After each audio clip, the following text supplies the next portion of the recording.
Hi everyone, मेरा नाम है निकिता सिंह और स्वागत है आप सभी का हमारे इस एकमात्र CUET के हिंदी मीडियम चैनल पर। तो आज की वीडियो के अंदर मैं एक बहुत इंपॉर्टेंट टॉपिक के बारे में बात करने आई हूँ। देखिए, मेरे को बहुत सारे क्वेरीज आ रहे थे बच्चों की तरफ से कि मैम CUET का फॉर्म आने वाला है, क्या करना चाहिए, सब्जेक्ट कॉम्बिनेशन हमारा क्या होना चाहिए। आप प्लीज़ कोई ऐसा परफेक्ट सब्जेक्ट कॉम्बिनेशन हमें बता दीजिए जिससे ना हम लोग बिल्कुल भी कुछ मिस आउट ना करें, ठीक है। क्योंकि पहले भी बहुत सारे ऐसे बच्चे हैं, ठीक है, जिन्होंने लास्ट ईयर यानी कि 2023 में बहुत सारी ऐसी गलतियां करी थी अपने सब्जेक्ट को या फिर अपनी प्रेफरेंसेस को फिल करने में, या फिर अगर देखा जाए तो सब्जेक्ट कॉम्बिनेशन में, जिसकी वजह से वो अभी तक पछता रहे हैं। कुछ बच्चों ने ड्रॉप लिया या फिर वो अपने मन चाहे अपने कॉलेज में या यूनिवर्सिटी में एडमिशन नहीं ले पाए। तो अब उसी को मद्देनजर रखते हुए मैं नहीं चाहती कि आप लोग ये गलती करें, ठीक है। पिछली बार भी हमने बहुत सारे बच्चों को गाइड किया था, लेकिन कहीं ना कहीं थोड़ा बहुत नासमझी में या फिर उन चीज़ों को, उन बातों को नज़रअंदाज करते हुए बच्चे बहुत सारे थे ऐसे जो गलती कर बैठे। पर मैं नहीं चाहती कि 2024 में वो गलती रिपीट हो, या गलती करने वालों में से आप सभी जो ये वीडियो देख रहे हैं एटलीस्ट वो तो ना हो, आपको सही गाइडेंस ज़रूर मिल जाए। तो आज की इस वीडियो के अंदर 2024 का, अब देखो CUET 2024 का जो फॉर्म है वो अब आने वाले टाइम में निकलने ही वाला है, लेकिन उससे पहले ना कुछ तैयारी आपको करके रखनी पड़ेगी। क्या तैयारी करनी है वो मैं इस वीडियो में बताने वाली हूँ। क्या आपका बेस्ट सब्जेक्ट कॉम्बिनेशन होना चाहिए वो मैं इस वीडियो में बताने वाली हूँ। एंड सबसे खास बात कि भूल के भी जो गलतियां आपको नहीं करनी है वो इस वीडियो में मैं बताने वाली हूँ। देखो, पहले ही बोल रही हूँ कि ये गलतियां बिल्कुल भी मत करना, ठीक है, क्योंकि ये गलतियां जो बच्चों ने करी हैं वो पछता रहे हैं। आप खुद ही अपने सीनियर से बात कर सकते हैं, वो खुद बोलेंगे कि यार सब्जेक्ट कॉम्बिनेशन चुनना बहुत ज्यादा जरूरी है CUET में, और ये हबड़ा तबड़ी में नहीं होता। ये CUET के फॉर्म्स निकलते के बाद जो केओस मचने वाला है, जो हबड़ा तबड़ी मचेगी, क्योंकि आपके बोर्ड एग्जाम्स भी चल रहे होंगे, सो उसमें आप सब्जेक्ट कॉम्बिनेशन परफेक्ट वाला नहीं चूज कर पाओगे। अभी CUET के फॉर्म कभी भी निकल सकते हैं यार बाहर, तो उससे पहले अभी टाइम है कि आप बैठिए, 1-2 घंटा थोड़ा सा अपने आप को दीजिए और बैठ करके अपना बेस्ट सब्जेक्ट कॉम्बिनेशन को सिलेक्ट करें। आप बोलोगे मैम हम करने वाले हैं, तो आप क्या करने आए हो? मैं तुम्हें बहुत सारी गाइडेंस देने के लिए। चलो शुरू करते हैं, ठीक है। तो बेटा देखो, सबसे पहले बात क्या है ना, आपको समझना पड़ेगा कि ये CUET है क्या, कैसे चलने वाला है, क्या क्या होने वाली है चीजें। तो देखो आपके पास ना चॉइसेस क्या क्या है यहाँ पर, पहले हम उसको समझते हैं। बेटा CUET का जो एग्जाम है वो 3 भागों में बटा हुआ है, ठीक है। Section 1, section 2 and section 3। Section 1 क्या है, उसमें आपको लैंग्वेज की चॉइस मिलेगी, कोई भी भाषा को तुम चुन सकते हो। और सबसे पहले मैं यहाँ पर एक चीज ना आपको क्लियर करके दे रही हूँ कि जो मेरे हिंदी मीडियम के बच्चे बड़ा घबराते हैं, सोचते हैं कि मैम अगर हमने इन लैंग्वेज में इंग्लिश का पेपर देने का सोचा तो क्या हमारा पूरा पेपर इंग्लिश में आएगा? नहीं बेटा, आपको ना फॉर्म में पूछा जाएगा, आप उसमें भर सकते हो कि आपको माध्यम कौन सा चाहिए। अगर आप अपने सारे पेपर हिंदी माध्यम में देना चाहते हो तो आपके सारे पेपर, आप सोचिए अगर आप आर्ट्स के बच्चे हैं तो हिस्ट्री, ज्योग्राफी, पॉलिटिकल साइंस का पेपर आपको हिंदी में ही आएगा अगर आपने हिंदी माध्यम चुना है। पर आप जानते हो ना, जैसे कि 12th क्लास में, 11th क्लास में, बचपन में आपने करा है स्कूल में कि आपके सारे पेपर जो है वो हिंदी में ही देते थे, पर बेटा अंग्रेजी एक भाषा है तो उस भाषा का पेपर उसी भाषा में आएगा, यानी इंग्लिश का पेपर तो इंग्लिश में ही देना पड़ेगा। तो वही फंडा है यहाँ पर, तो ये मत सोचना। अब देखो क्या है, सेक्शन नंबर 1 जो होता है वो लैंग्वेज के लिए होता है। उसमें भी 2 पोर्शन है आपके पास। एक 13 लैंग्वेजेस हैं जो हमारी रीजनल लैंग्वेजेस हैं। अगर किसी को इंग्लिश का पेपर देना है, हिंदी का पेपर देना है, उर्दू का पेपर देना है, संस्कृत वगैरह ये सब कुछ, बंगाली वगैरह अगर भाषा आपको चुननी है उसका पेपर देना है, आप इनमें से 13 लैंग्वेजेस का ऑप्शन है आपके पास, इनमें से चुन सकते हो। वरना इसी में सेक्शन B जो है वो और बाकी की 20 लैंग्वेजेस का ऑप्शन आपको देता है, जैसे कि उसमें आ जाती है फ्रेंच, ठीक है, स्पेनिश, जर्मन, ये सभी भाषाएं आ जाती है अगर आपको कोई ऑफिशियल लैंग्वेज पढ़नी है तो। अगर आप आगे जाकर के, है ना, बिजनेस पर्पज से या आगे जाकर के उसमें कुछ मास्टरी करना चाहते हो तो। अब उसके बाद क्या आता है, सेक्शन 2 आता है आपका डोमेन सब्जेक्ट्स। अब बच्चे बड़े कंफ्यूज होते हैं कि मैम ये डोमेन क्या होता है। तो अगर मैं आपको भी समझाऊं कि डोमेन क्या होता है, तो डोमेन का मतलब है बेसिकली ये वो सब्जेक्ट्स होते हैं जो आपने अपनी क्लास 12th में पढ़े हुए हैं पहले से। अगर कोई साइंस का बच्चा है तो उसने फिजिक्स, केमिस्ट्री, मैथ्स या बायो ऑलरेडी पढ़ रखा है, वही आपका डोमेन में आ जाता है। आर्ट्स का जो बच्चा है उसने क्या पढ़ रखा होगा, उसने पढ़ रखा होगा पॉलिटिकल साइंस, ज्योग्राफी, हिस्ट्री, है ना, ये सभी। सो ये क्या हो जाते हैं बेटा, ये आपके आ जाते हैं किसमें, ये आ जाते हैं आपके डोमेन में।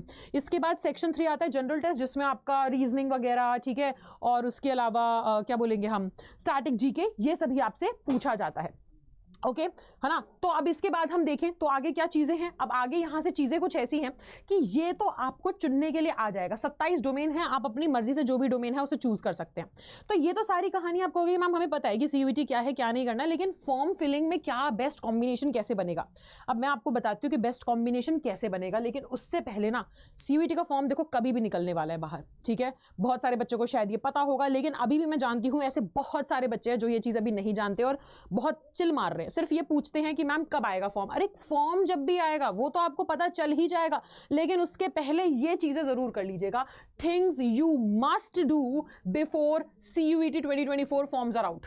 2024 CUET के फॉर्म बाहर निकले उससे पहले करके रखिएगा। आपको आपकी प्रेफरेंस शीट बना करके तैयार करनी है। अब ये प्रेफरेंस शीट का क्या बवाल है ये नहीं समझ में आ रहा है हमको, तो मैं आपको समझाती हूँ प्रेफरेंस शीट क्या है। प्रेफरेंस यानी कि आप क्या चाहते हैं।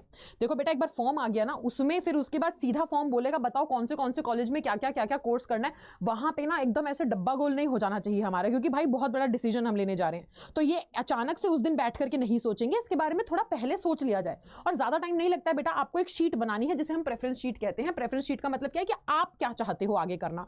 आप पहले, आपकी प्रायोरिटी क्या है। सबसे पहले मैं इस कॉलेज में जाना चाहता हूं, इसमें एडमिशन नहीं मिला तो मैं इसमें चला जाऊंगा, इसमें नहीं मिला तो इसमें भी चला जाऊंगा। तो ये ना एक प्रेफरेंस होती है कि पहले मुझे ये चाहिए, ये नहीं हुआ तो ये, फिर ये, फिर ये।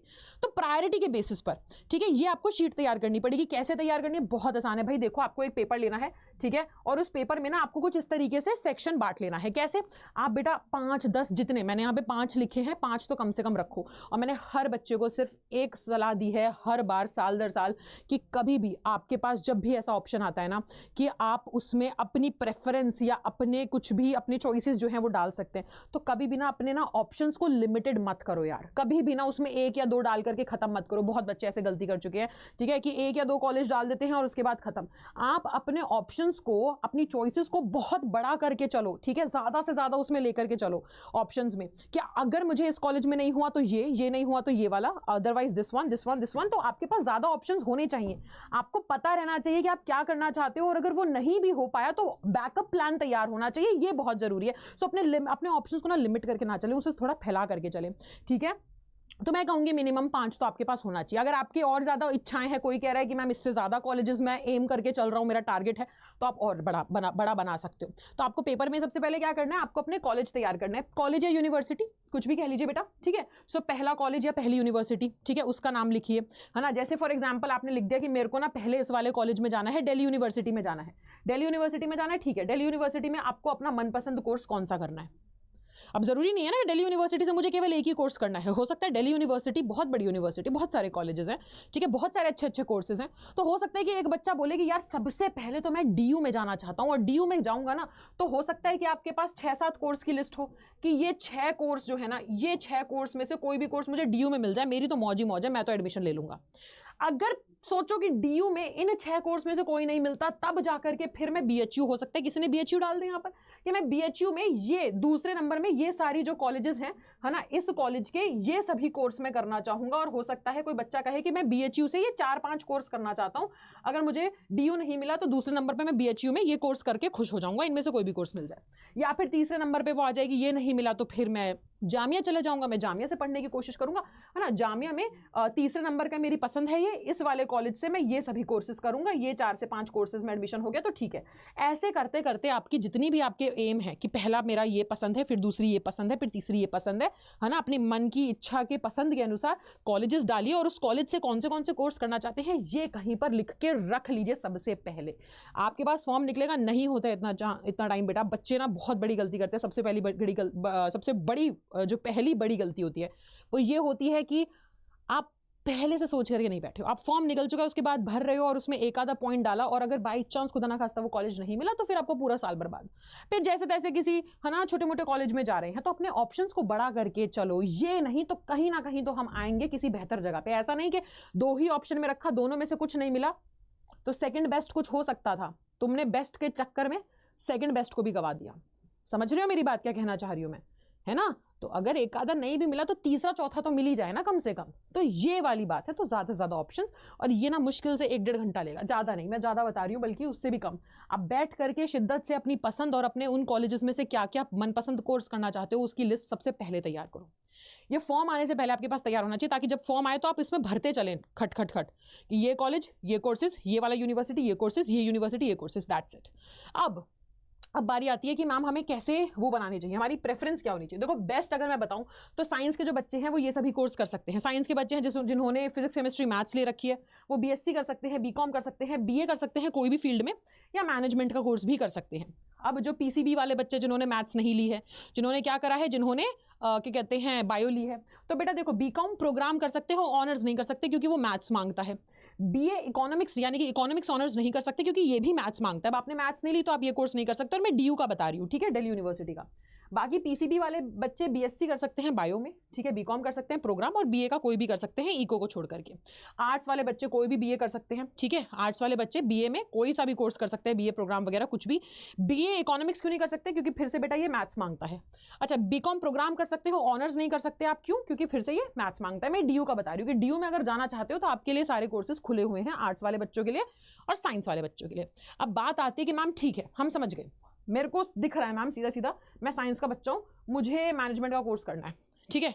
या फिर कोई बच्चा बोले आर्ट्स का, मैम मुझे समझ में आ गया, मैं तो बीए करना चाहता था, हिस्ट्री, है ना, बीए इन हिस्ट्री करना चाहता था मैं, मेरा सॉर्टेड है। अब आप मुझे बताओ कॉम्बिनेशन क्या होना चाहिए, मैं कैसे उसमें कॉम्बिनेशन, कौन से एग्जाम देने का सोचूं, कौन से एग्जाम ना दूं, क्या मेरे लिए बेस्ट रहेगा? तो अब ये मैं आपको बता देती हूँ कि आपके लिए बेस्ट कॉम्बिनेशन ये रहेगा, है ना। ये 3 पोर्शन है। देखो डीयू का मैं बताऊं तो डीयू का मैं बता करके चल रही हूँ, ठीक है, और अगर मैं आपको एयू जो कि बहुत डिमांड में रहता है, इलाहाबाद यूनिवर्सिटी या बीएचयू, तो उसका ये है। अब मोटा मोटा अगर मैं ऊपर से तुमको बताऊं बेटा, बीएचयू और एयू कहता है कि तुम एक लैंग्वेज का टेस्ट दो, एक जीटी का टेस्ट दो, मोस्ट ऑफ द टाइम्स, है ना, हमारे लिए इतना इनफ है, हम एडमिशन देंगे, ठीक है। डीयू कहता है कि मैं लैंग्वेज, एक आपने लैंग्वेज दी होनी चाहिए, उसमें इंग्लिश भी अनिवार्य है, एक लैंग्वेज आपने दी हो, उस एक लैंग्वेज के बाद आपको डोमेन सब्जेक्ट देना है और जीटी का पेपर देना है, ठीक है। तो ये आपको देना है, तब जाकर के मेरे यहाँ पे दिल्ली यूनिवर्सिटी डोमेन सब्जेक्ट्स पे, जो डोमेन ये वही है जो 12वीं में तुमने पढ़े थे, इस पर थोड़ा ज़्यादा ध्यान देता है, तो ये मांगता है। अब क्या है, अब बात कुछ ऐसी है कि तुम ना लैंग्वेज, डोमेन और जीटी का टेस्ट तो दोगे ही दोगे, ठीक है। बीएचयू को अगर लैंग्वेज जीटी काउंट करना है वो लैंग्वेज जीटी काउंट कर लेगा, डीयू को तीनों काउंट करने, तीनों काउंट कर लेगा, आपको देने तीनों पेपर हैं। मत सोचिएगा कि डोमेन और लैंग्वेज दे देता हूँ, जीटी छोड़ देता हूँ, तीनों दे करके चलिए। और ज़्यादा से ज़्यादा अपनी प्रेफरेंस लिस्ट में ज़्यादा से ज़्यादा कॉलेज को टारगेट करिए, ज़्यादा से ज़्यादा कोर्सेज को टारगेट करिए, है ना। तीनों का पेपर दे करके चलोगे। डीयू की तो सबसे अच्छी आदत पता है क्या है, कि अगर, है ना, उसने कहा कि भैया तुमको मैनेजमेंट का कोर्स करना है, ठीक है, मैनेजमेंट के कोर्स के लिए, या सोचो बीकॉम, है ना, अगर किसी बच्चे ने बोला कि मुझे बीकॉम का कोर्स करना है, डीयू ने कहा कि बीकॉम का कोर्स करना है, तो तुम्हें अगर अकाउंटेंसी पढ़ी होगी तो हम तुमको दे देंगे।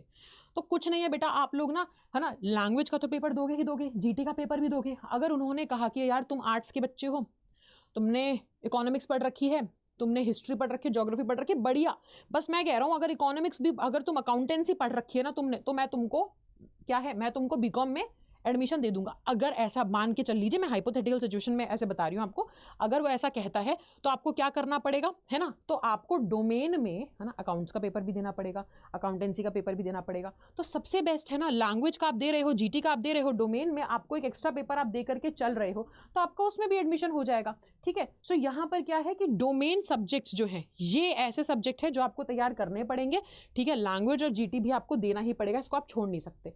अब लेकिन कैसे कॉम्बिनेशन बनाएं, देखो एक कॉम्बिनेशन ये है कि एक लैंग्वेज का पेपर दे दो, या तो हिंदी दे दो या तो इंग्लिश दे दो, है ना, और उसके बाद क्या है, एक जीटी का पेपर, ये तो दोगे ही दोगे। 3 डोमेन चुन लो। अब 3 डोमेन साइंस वाले बच्चे के लिए क्या होंगे, पीसीएम हो जाएगा, ये हो गए आपके, है ना, नॉन मेड के बच्चे। मेडिकल वाले बच्चे दे देंगे पीसीबी, ठीक है, इसका पेपर दे देंगे। कोई एक लैंग्वेज चुन लो, इंग्लिश चुन ली, पीसीएम दे दिया, या फिर अगर चलो आर्ट्स का बच्चा है, उसने हिस्ट्री, ज्योग्राफी, पॉलिटिकल साइंस दे दिया, जीटी का पेपर दे दिया। ये एक बहुत सेफ साइड है। दूसरा क्या हो जाएगा, एक लैंग्वेज और 4 डोमेन आप दे सकते हो, ये भी हो सकता है। अब ये एक लैंग्वेज और 4 डोमेन क्या हो जाएगा, ये ऐसे हो जाएगा कि डीयू में आप सोच के चलो बेटा कि आपसे अगर बोला गया, डीयू पता है सबसे बेस्ट क्या है, देखो अभी मैं जो एग्जांपल दे रही थी, डीयू ने बोला कि अगर आपको बीकॉम करना है, आपके लिए अकाउंटेंसी इंपॉर्टेंट है, आपने अकाउंट्स का पेपर दिया होगा, तो हम आपको क्या करेंगे, सीयूईटी में आपने अकाउंट्स का पेपर दिया होगा, तो हम इसके नंबर देखेंगे और हम आपको पास कर देंगे, ठीक है। तो आपने अकाउंट्स का पेपर तो दिया ही दिया, उसके अलावा आपने क्या करा, उसके अलावा आपने इको का पेपर भी दिया, उसके अलावा आपने हिस्ट्री का पेपर भी दिया था, उसके अलावा आपने जियो का पेपर भी दिया था, ठीक है। अब आपने क्या करा बेटा, आपने, और सोचो उसके अलावा आपने क्या कर दिया, उसके अलावा आपने पॉलिटिकल साइंस का पेपर भी दिया, है ना, आपने ये पेपर दिया। तो अब क्या है, अब अकाउंटेंसी के पेपर तो वो काउंट करेगा ही करेगा डीयू, लेकिन डीयू की सबसे खास बात पता है क्या है, उसे अगर एक और सब्जेक्ट आपका ऐड करना है ना, अगर सोचो कि आप कोई ऐसा कोर्स में जा रहे हो जो कोर्स कह रहा है कि मुझे 2 या 3 डोमेन चाहिए, ठीक है, 3 डोमेन में लूंगा, तो वो ना आपके जिस पेपर में, अब आप सोचो डोमेन में, यानी कि आपने जो 12वीं में सब्जेक्ट पढ़े थे, उन सब्जेक्ट्स में से जो सब्जेक्ट में आपके सबसे ज़्यादा नंबर आए होंगे, जो टॉप 3 नंबर वाले होंगे, उनको अपने आप कैलकुलेट करके बेस्ट कॉलेज अलॉट कर देता है। तो यानी कि तुम्हें बस पता है क्या है, एक सब्जेक्ट जो है ना, तुम लोग थोड़े से क्या है, सब्जेक्ट कॉम्बिनेशन अपने इस तरीके से बना करके चलो, तुम्हारी स्ट्रेंथ वाले सब्जेक्ट्स, जो तुम्हारे सब्जेक्ट स्ट्रॉन्ग है वो भी लेकर के चलो। क्योंकि अगर, है ना, तुमने सोचो 5 पेपर दे दिए और डीयू को चाहिए कोई भी 3, तो उन 5 में से वो अपनी मर्जी से कोई 3 नहीं चुनेगा, उन 5 में से सबसे ज़्यादा नंबर जिस 3 पेपर में आएंगे उसको गिन लेगा, उसको काउंट कर लेगा, उसके हिसाब से कॉलेज देगा। तो आपको थोड़ा सा वो भी सोचना पड़ेगा, ठीक है। तो ये कॉम्बिनेशन आप बना सकते हो बेटा, ये कॉम्बिनेशन आपके लिए सबसे बेस्ट रहेगा। अब ये कॉम्बिनेशन में क्या है, या तो एक लैंग्वेज का पेपर दो, 3 डोमेन दो, 1 जीटी दो, एक लैंग्वेज दो, 4 डोमेन करो, 1 जीटी करो, या फिर 2 लैंग्वेज, कोई बच्चा बोले मैं हिंदी भी देना चाहता हूँ, इंग्लिश भी देना चाहता हूँ, 3 डोमेन पेपर की तैयारी कर ली और 1 जीटी तो है। मैं बोल रही हूँ ना, ये देखो लैंग्वेज और जीटी तो हमेशा रहेगा, डोमेन आप अपने हिसाब से क्या कर सकते हैं, प्लस माइनस कर सकते हैं, 3 दे दिए 4 दे दिए, सबसे बेस्ट कॉम्बिनेशन ये रहेगा अकॉर्डिंग टू मी, ठीक है। बाकी देखो अगर अभी भी कोई प्रॉब्लम है, अभी फॉर्म्स नहीं आए हैं, अगर अभी भी कोई प्रॉब्लम है, आप कुछ पूछना चाहते हो, कुछ जानना चाहते हो, अगर आपको भी नहीं समझ में आ रहा, मैं समझ सकती हूँ अभी बहुत ज़्यादा केओस, अभी तो शुरू होगा टाइम, अभी तो आने वाला है जब बहुत ज़्यादा बच्चे जो हैं है ना एकदम से बहुत ज़्यादा कंफ्यूज भी हो जाएंगे, बहुत सारे बच्चे समझ भी जाएंगे, बहुत सारे बच्चे गाइडेंस भी ढूंढ रहे होंगे कि कैसे करना है, कोई हमें बता दे।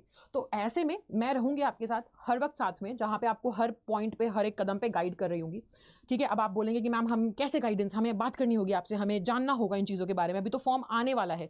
तो सबसे पहले तो प्रेफरेंस शीट बना करके चलो, अभी बैठ करके प्रेफरेंस शीट बनाओ अपनी कि आपकी पसंद क्या है, कौन से पसंद की यूनिवर्सिटी में कौन सा तुम कोर्स करना चाहते हो, वो बनाने के बाद फिर आप देखो कि आपको कौन से पेपर देने हैं, इनमें से कोई भी एक चूज कर लो, ये बेस्ट सब्जेक्ट कॉम्बिनेशन रहेगा।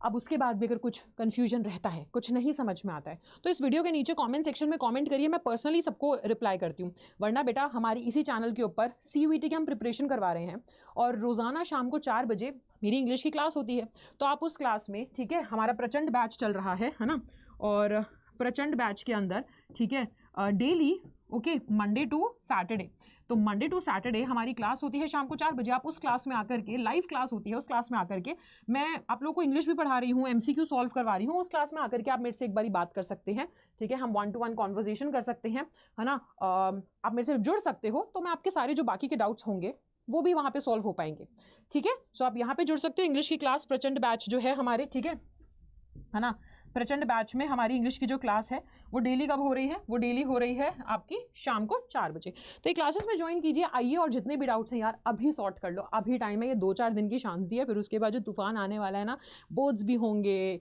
और फिर उसके बाद CUET का फॉर्म भी आएगा, तो बहुत केओस हो जाएगा। तो अभी है तुम्हारे पास टाइम, थोड़ा सा मैनेज करके चलो, बाकी it will be all right. तैयारी बेहतरीन करो, देखो है ना, पेपर दे करके आओगे, मचाओगे ही मचाओगे, और वादा है हमारा, अगर हमारे साथ, हमारे परिवार के साथ जुड़े हुए हो, CUET हिंदी मीडियम चैनल से जुड़े हो, तो फिर तुम्हें तुम्हारे ड्रीम कॉलेज में पहुंचने से कोई नहीं रोक सकता। बस आपको पूरा भरोसा हम पे दिखाना है, क्लासेस ज्वाइन करनी है, पढ़ना है, खूब सारी प्रैक्टिस करनी है, और बाकी तो हम हैं ही गाइड करने के लिए। तो मैं आपसे मिलूंगी क्लासेस में, तब तक के लिए bye bye, take care and thank you so much guys.